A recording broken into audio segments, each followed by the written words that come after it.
Hi, everyone. I'm going to take you on a little journey with me.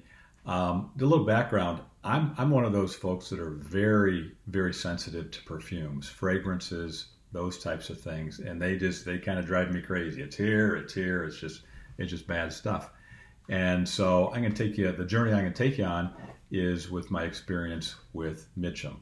I'm a I've used Mitchum for a very, very, very long time, and I bought some at my local Kroger, and matter of fact, I think it was a 2-pack, so I bought a couple of them, and then one day I put it on, and not too long into my day, I realized that something was wrong. I mean, I'm smelling. It's like it's the perfume. It's like I went through the mall. You ever walk through the mall and there's people want spray you, trying to get away from them? Yeah, that's what I felt like. And so I had to change clothes, had some things to do. But when I got back later that day, I checked out my other one and gave it a whiff. It's like, oh, something's wrong with this stuff. Some major perfume going on with it.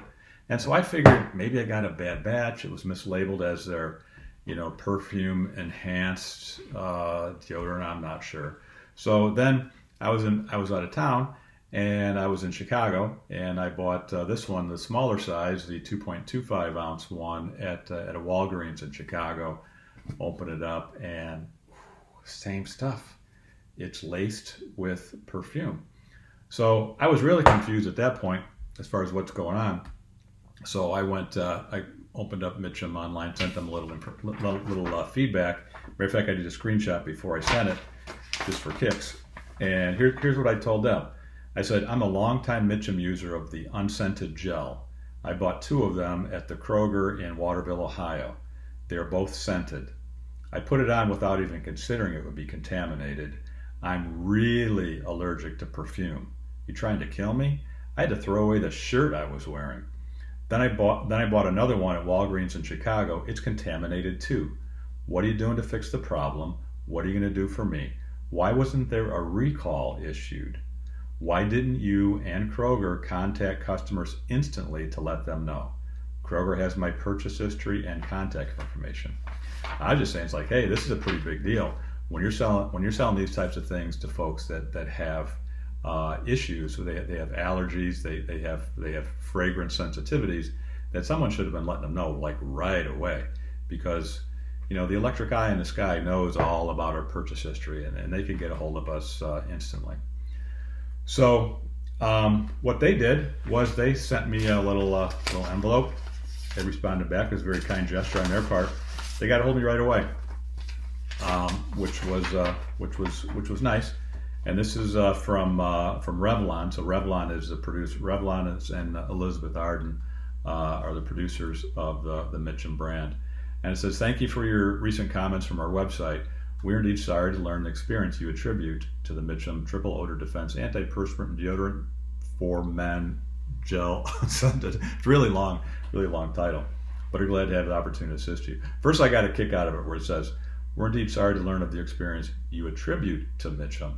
No, it's not that I attribute to it. I mean, that's what it was. I mean, there's no debating that, but it's legalese. I understand that. So here's what they said. The Mitchum Triple Odor Gel Unscented has implemented a formula change in order to improve performance. This minor formula change includes the addition of a masking agent to neutralize scent in the new formula and to minimize the odor. We routinely review our loyal consumer feedback and will consider all suggestions and recommendations for continued improvement to our product. The claim unscented indicates that an ingredient or ingredients have been added to a product formula to dramatically reduce or negate the inherent odor of the product. For your convenience, enclosed is a prepaid mailer to assist with the return.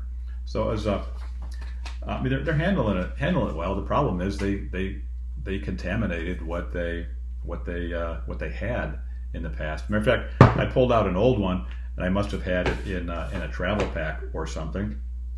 But when I open that up and smell it, it has a tiny hint of a perfume-like substance. Not enough to set me off like the other ones did, but it had a hint.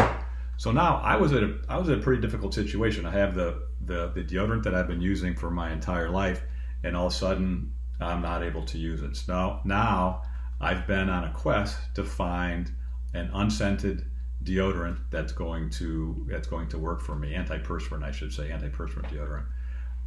That's going to work for me. In the next video, I'm going to share the findings of what I've come up with.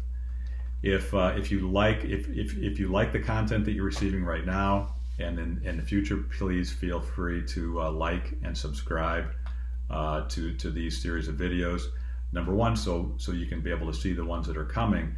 But also, it's real important to me to get your feedback, because I kind of feel a little bit like I'm on an island here, going on this quest, and I would prefer to have some folks with me to find the best of all the different types of unscented products that are out there. Thanks for listening, and bye for now.